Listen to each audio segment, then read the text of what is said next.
What is up, everyone? Back to videos on the Porsche. Good energy? Good energy. All right, cool. So, as you guys know, we just picked this car up. Last video, we went through the entire car, learned more about it. Took all the interior out, and the smell followed, which is good because it doesn't really stink that bad in there anymore, which is like honestly a huge win. What are we doing now, right? We got the S14 going on, we got the R34 going on, and guess what? We still don't have parts, which is crazy. Trying to build a car around Black Friday time is just like the worst thing. It's a bad idea. It's a bad idea. Don't count on it. So, luckily we got the Porsche and we got some work to do on this thing, so we're gonna get after it. As you guys remember, we have a small block Chevy V8 in this thing. Came from the factory. No. This was swapped in the 90s. It has been here for a long time. You guys saw it has a blown head gasket, and besides that, we're just not using it. Like, I get it, but this isn't me. It's all right. I feel like it cheapens the car, honestly. I completely agree. Thank you. Small blocks are sick. You can make a bunch of power for super cheap, like it's all been proven. To be fair, I'm surprised people don't use these more in drift cars. Not putting one in the E36. Don't even. I saw a few comments like that. I'm not doing that. We got to pull this drop chain out. We got to assess the parts that we have. We have to see the condition of the car underneath, which is a little scary. And well, we got to start cleaning this thing up because we got a lot of work ahead of us. So let's start yanking this thing out. All right, we have a lot of coolant to get out of this car, but I just realized, look at one of the spark plug wires wasn't plugged in. No way. We were only running on 7 cylinders. No wonder why we couldn't do a donut. It's just water. That's good. Oh. Why is it so mucky?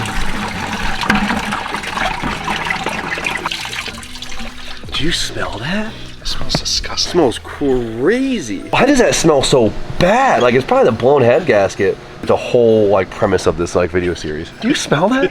It smells like cat piss. It does, right? It does. To be fair, this engine should honestly come out pretty easy. There's not really much to it. Since they installed a radiator in the front of the car, there is literally 1 inch hose like this that runs forward. Oh, the smell. And then all the way back. So there's quite a bit of it.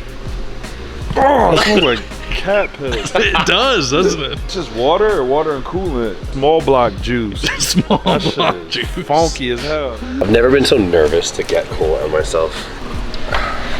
There isn't really much of an engine harness here. Just this? Is it the whole thing to run this? That was the engine harness, just to the distributor. I get why you would want to swap this, and there's not anything to it. And then we got a fuel line. And look at that. That is everything attached to the engine and chassis. Look how brown the gas is. Yeah, it's been in there for a minute. I'm impressed this thing ran as good as it did. We had, especially down a cylinder. It was down a cylinder with a blown head gasket and shit gas, and the thing still ran mint. I get it. Okay? Maybe we should put one of these in the 36. Right, it makes sense. Like, I'm surprised more guys don't drift with these. They take shit, dude. This is my first time actually being underneath the car other than just like with a flashlight. So we could potentially find some surprises. Better setup is nuts. Okay, 2 to 1.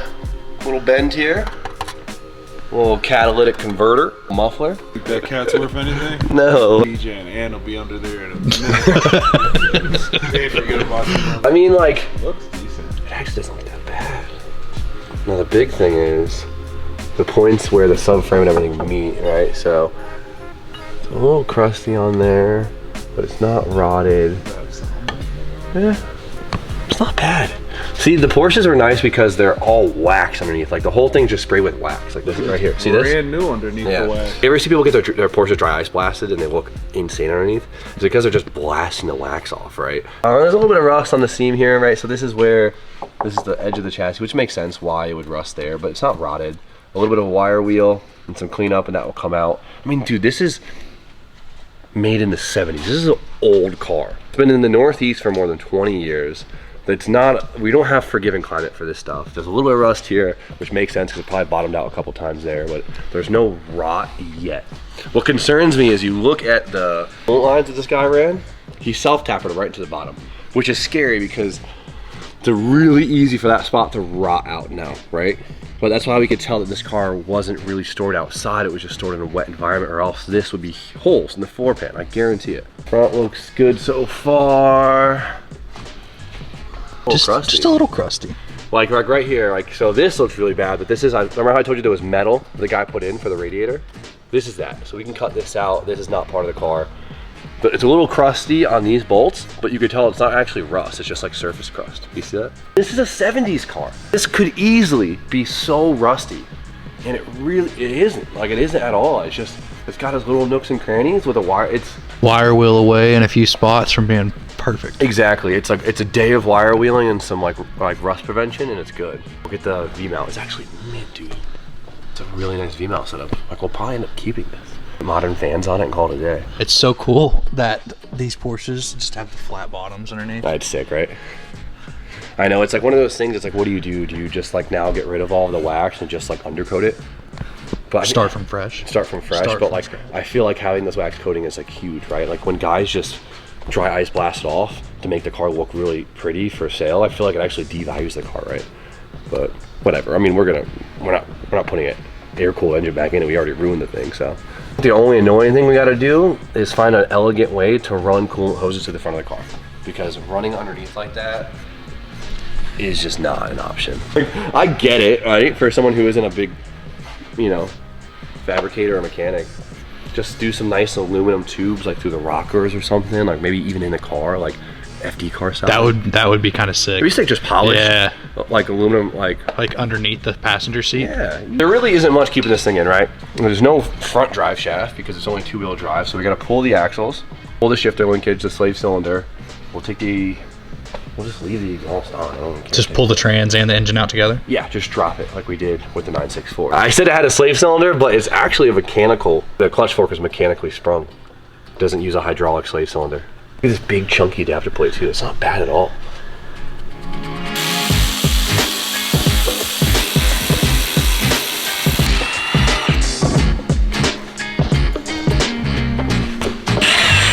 Go off.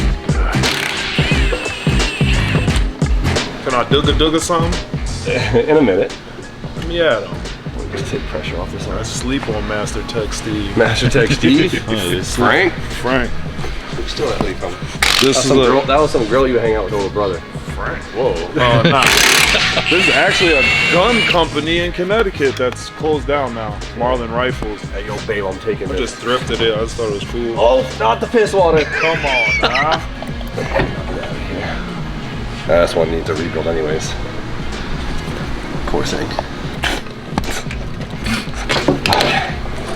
Oh, look at that. We got some wires, boys.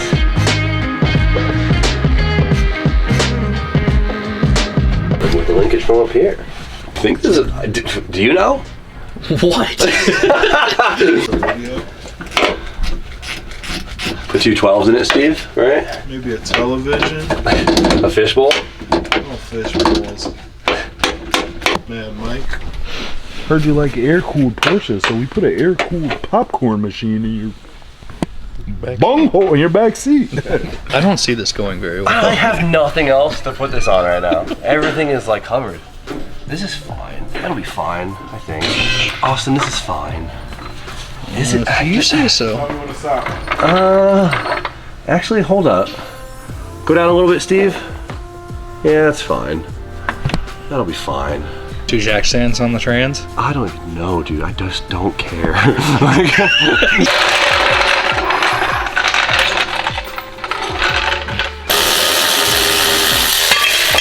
Nice.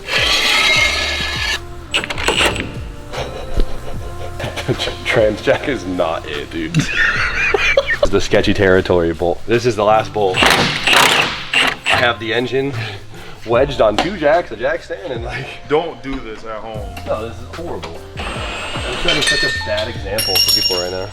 This is how Eminem would have dropped the engine in 8 Mile. This is how they dropped the engine on the train when they stole it. Oh, there it goes. It's ready. Quick hit.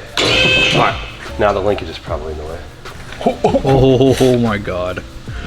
Oh my god. It ain't dumb if it works, kid. Oh, that's a little dumb. That was nice. This little nub that sticks out in the tunnel here, you can't get that nub in any farther, right? So in the 964, see how we have to enter the shifter linkage from the top? 964, obviously you enter through the bottom like a normal car. And so we have to get the trans and everything back so it can slip out of this hole, which is so dumb. Do it again. How are we looking at? going farther in. Yeah, is it touching there yet? No. Let me know when it's about to touch the chassis. Hit it again? It's touching. I think it's leaking. Get the bucket, Donnie. Why? It's just... Oh, it does smell like. Why does it smell like that? It smells like someone pissed in it. Here, give me another one. Well, how are we looking, T-Bone? Kinda doing something. Yeah, I think this works. This is so pathetic. Alright, hold on. Oh! Now it's out. That thing.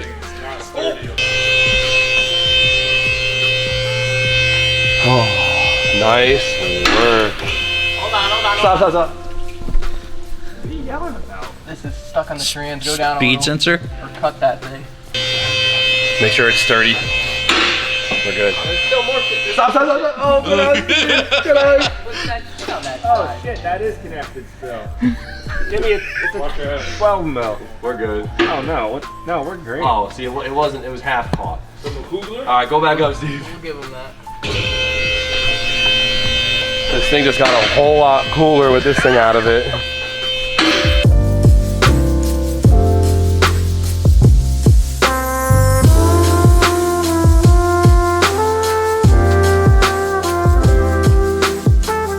Alright, so let's check this thing out, right? So in a normal, I guess, road car, you'd have the engine being mounted off the pedestals on the side of the block, right? The Porsche, there's no subframe for the sit-on. The engine actually hangs, and it hangs by the rear corners of the chassis, right? There's a mount there and a mount there, and then basically the trans is the other mount. Mount here, and it's actually attached to the engine via like the faceplate. It's just bolted up to it, and it hangs by the face of the engine, which is pretty cool. I mean, that's how the Porsche engine mounts, and so that's what they did with the V8. I've seen a couple of the new modern LS swap kits where they actually take like a cage, dude. It like bolts here, it wraps under and attaches to the trans and gives it a pedestal. I don't know the benefits to that. I can assume it has to do more with the accessories, because if you look at this, since the chassis is right here, you don't have really any room for accessories. You can't mount the water pump to the engine. You have to remote mount it. As you can tell, it's like on a belt, on a bracket underneath it. Same with the alternator. If you have an alternator that's usually up here, you're gonna have to bring it down and out of the way. So whenever we swap into this thing, we gotta move maybe 2 accessories, right? Maybe use an electric water pump. Not a big deal at all. Especially if we use an engine that was meant for front wheel drive already. That's easy, right? Because they're factory like kind of faceplated. The Renegade hybrids, right? I'm assuming that's the rest of the kit. Whole swap kit? That's the whole swap kit.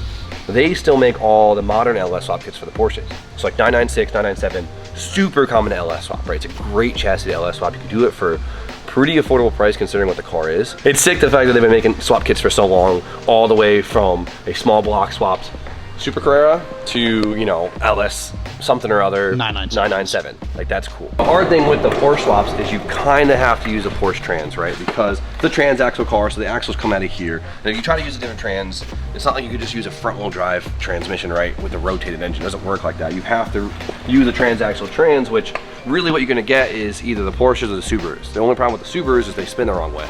I'm pretty sure that's the issue, they just spin the wrong way. Drive in reverse. What a good idea. But this is the original Super Carrera trans, which makes it a 915 trans, which isn't known to be the strongest trans, right? Is this gonna feel old and clunky if we swap out something modern? Or is it gonna feel right at home? Because a lot of you don't see a lot of field complaints about these transmissions, more just about the strength of it. Do we go with a more modern Porsche trans and have to do a lot of customization?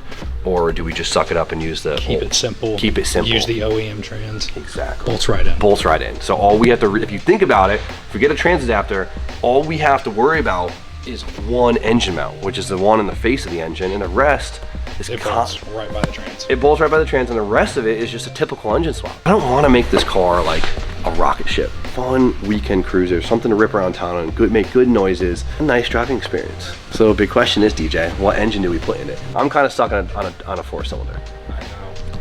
I got it. You got it? Say yours, yeah. All right. So 4-cylinder, and I want it to be turbo because we need the noises. 3 turbo 4-cylinders, I need them to pick from because I'm going to lose my mind. One of those Sentra, you know, front wheel drive cars that they Nice. SR20? Yeah. A VVL engine? Yeah.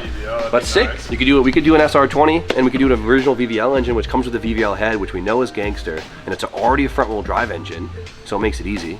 they make a trans adapter for it. So we can go VVL SR off the rip. We don't have to build it because I want to keep it around 350 horsepower. You could do that with a stock bottom. That's very you. It'd be kind of cool. An SR in this? Porsche. That'd be sick. Or, what's the ultimate front wheel drive engine? K Series. Good engine. We know it. We love it. Makes cool. Good. No, B Series. Spoon will love it. Spoon will love it with the That would. I hadn't even thought about that. That's honestly pretty cool. He's kind of fire, but I'm not building it. They're too expensive right now. We know the K. We know it really well. Every single part you can ever imagine, any orientation, you can get off the shelf, easy. Manifold directions, exhaust intake, to water inlet outlets, all the custom bits, you can just get that on a shelf. You know they make good power, they have a great power band, they're reliable, and that's the thing, I want an engine I could just start and drive every time. I don't want to think about it, I just want to drive this damn car. And then my third one is a little bit of a curveball, but I think would be an amazing engine for this car. Hear me out, I really like this idea, but I don't know if you guys will be sold on it, but a Volkswagen Audi 1.8T. It's a good. I think that is the best. You think it's cool? Yeah, that's pretty cool. I think it's sick, dude. Like, it makes like kind of sense, right? Okay. Everyone knows Volkswagen to Porsche, right? Same thing, cool. Easy, same thing. But it's a sick, keep it in the family, the VAG family, the VAG family. What's a badge? Volkswagen Auto Group. German. Ask your mother. Ask your mother. They're abundant, they're cheap, they make decent power. Like, we can make 350 all day on a stock long block, and 350 in this car will feel stupid. They sound good, they make good noises, the parts are hella cheap. They work all the time. They work, you could cold start those things, limiter, and they take it over and over and over and over again. I feel like that's the coolest swap. I honestly think it's the coolest swap for it. Like, it sucks not doing a JDM twist on it, because I always like to do my little JDM twist, bring the JDM boys in here with me, but like a 1.8T, even if we did an Audi TT one, which is a the 225 engine, the same engine Brian has in his Mark II Golf, and how many times has that thing been flooded, broken oil pan, blown turbos, and it just keeps going. Such good engines. They're just not cool. Make them cool. Make them cool. So, boys, in the comments, let me know. And if you see someone that already commented, like it so we could see. We're going to count these up. Let me know what you think. Should we go SR20, VVL front wheel drive, K Series, or Audi Volkswagen 1.8T?